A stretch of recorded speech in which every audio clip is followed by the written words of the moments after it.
Ballot box India, आओ बनाएं मजबूत स्थानीय नेतृत्व।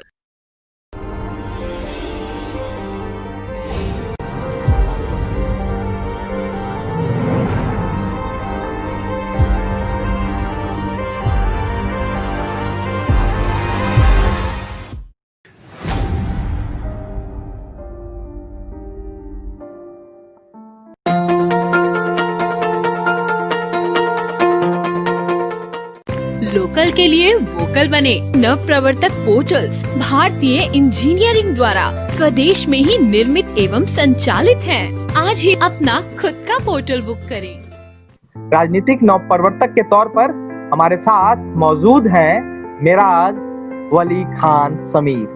कांग्रेस के जुझारू राजनीतिज्ञ, सामाजिक क्षेत्र में वर्षों से इनका अनुभव रहा है और फिलहाल कांग्रेस के उत्तर प्रदेश सोशल मीडिया के और सदस्य भी हैं और कई पदों पर रहकर कांग्रेस को अपनी सेवाएं देते आ रहे हैं। तो इनसे ज्यादा बातचीत और इनके बारे में ज्यादा जानकारी हम मेराज जी से ही लेना चाहेंगे।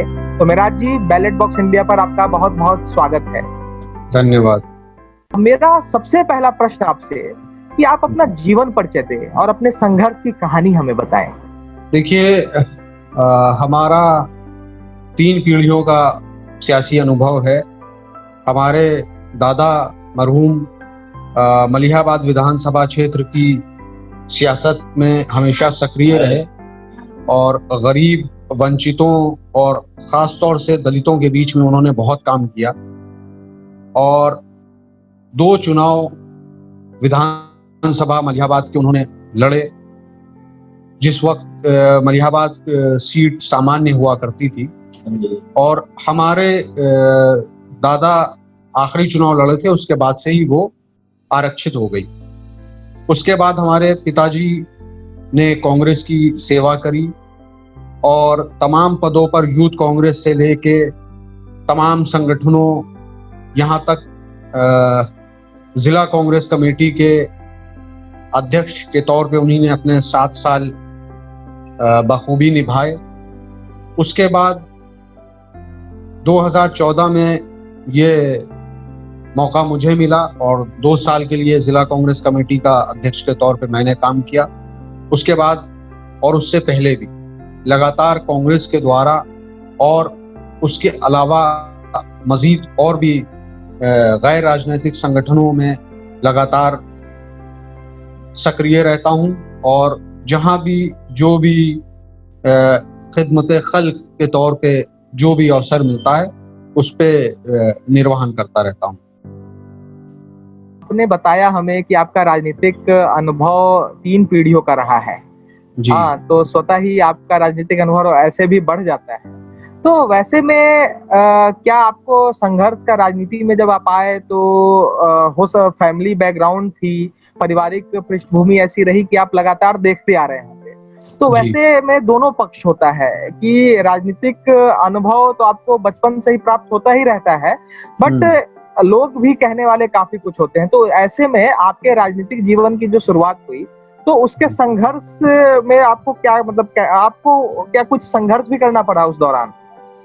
बिल्कुल संघर्ष करना पड़ा और सिर्फ इसलिए क्योंकि मैं एक सियासी खानदान से हूँ, इसलिए किसी भी पद पर पार्टी ने हमको सिफारिश के तौर पे या इस नाते कि ये 3 पीढ़ियों से हैं, इनके दादा जो है वो चुनाव लड़े हैं और इनके पिताजी जो है वो कांग्रेस के तमाम पदों पर रहे, इसलिए कभी हमको ईजली, जैसा लोग समझते हैं ना, ऐसा कभी नहीं हुआ कि हमको कोई पद दे दिया गया हो। जिला कांग्रेस कमेटी के अध्यक्ष पे जब हम 2014 में आए हैं तो उससे पहले पिताजी के साथ उनके पूरे कार्यकाल में मैंने बढ़ चढ़ के पूरे ग्राउंड लेवल पे काम किया, अपनी पहचान बनाई, लोगों को पहचानवाया, लोगों के बीच में रहे, पिताजी के साथ रहते थे, उनके हर वक्त शाना बशाना काम करते थे। तब जाकर 2014 में ये अवसर हमको प्राप्त हुआ। ऐसा नहीं है कि 2014 में हम डायरेक्ट पार्टी में आए और पार्टी ने सिर्फ इसलिए बना दिया क्योंकि आपके दादा और पिताजी जो है वो कांग्रेस में पदों पर रहे, इसलिए आप जिला कांग्रेस कमेटी के अध्यक्ष हो गए, ऐसा कुछ भी नहीं है। काम करना पड़ता है और अभी भी काम करना पड़ रहा है। अभी भी हमें इस बात का कहीं भी कोई ऐसा कोई खास फायदा नहीं मिलता है कि आप जो है सिराज साहब के बेटे हैं और अहमद वली खान साहब के पोते हैं तो इसलिए आपको ये गिफ्ट के तौर पे पद मिलता है। ऐसा नहीं होता है, लगातार काम करना पड़ता है।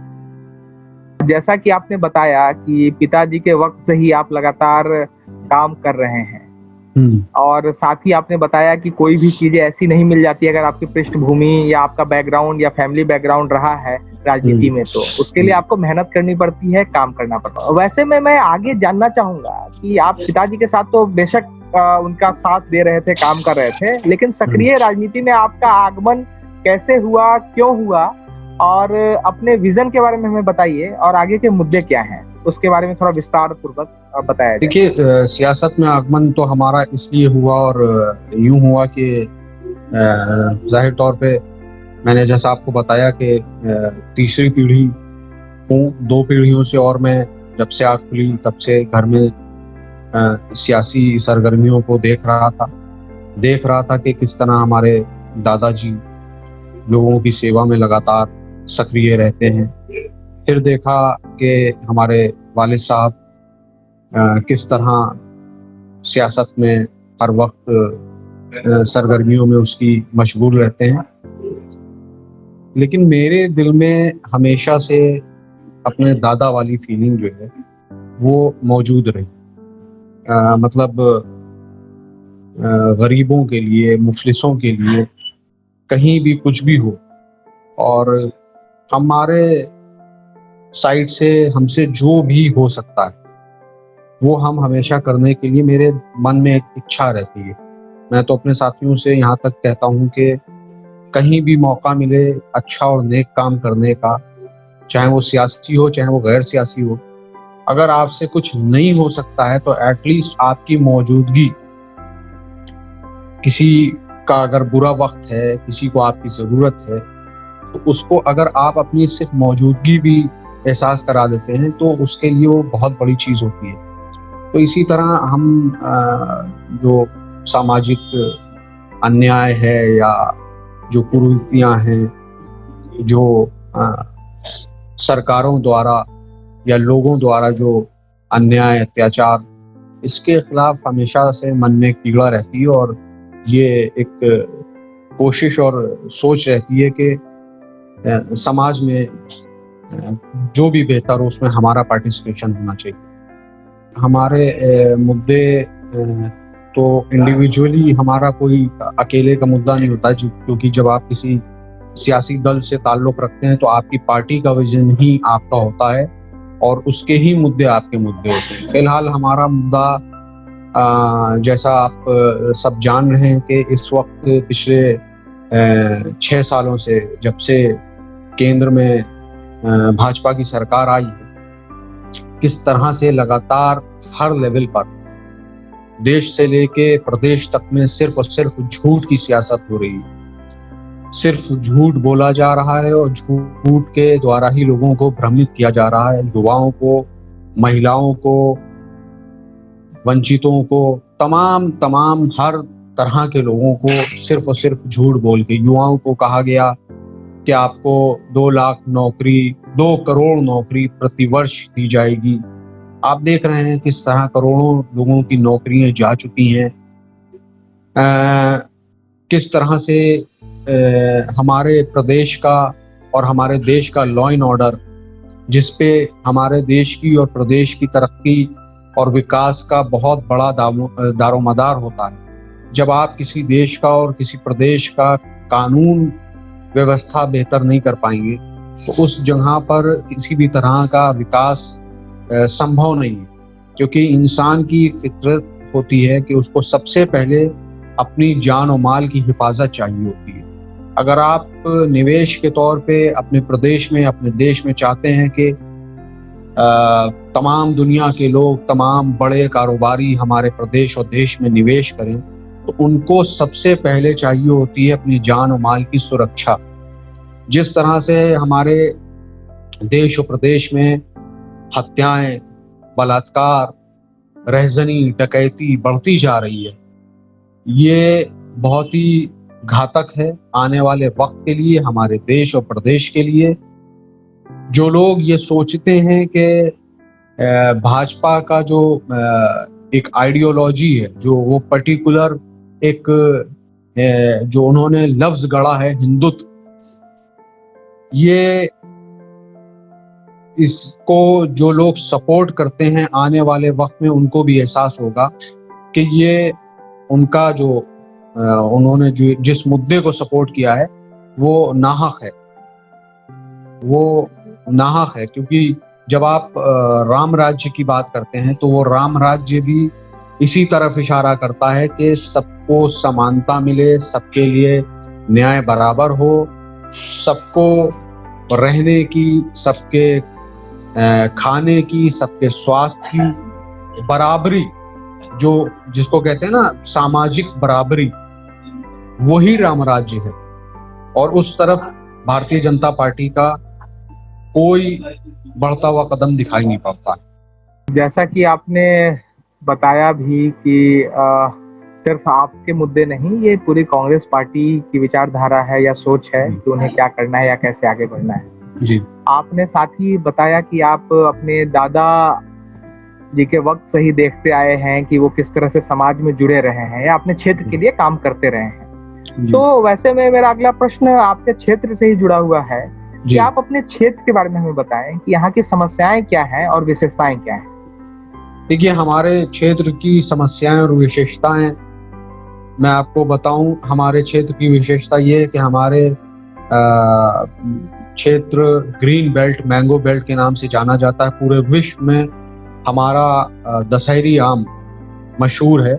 सभी जानते हैं कि मलिहाबाद दशहरी आम की वजह से जाना जाता है।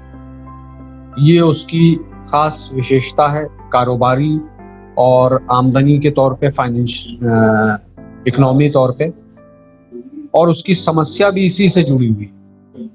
आपको बताऊं कि शायद ही किसी भी फसल का, आपने सुना होगा, हर फसल, चाहे वो अमरूद की हो, चाहे किसी भी फल की हो, फसल बीमा होता है।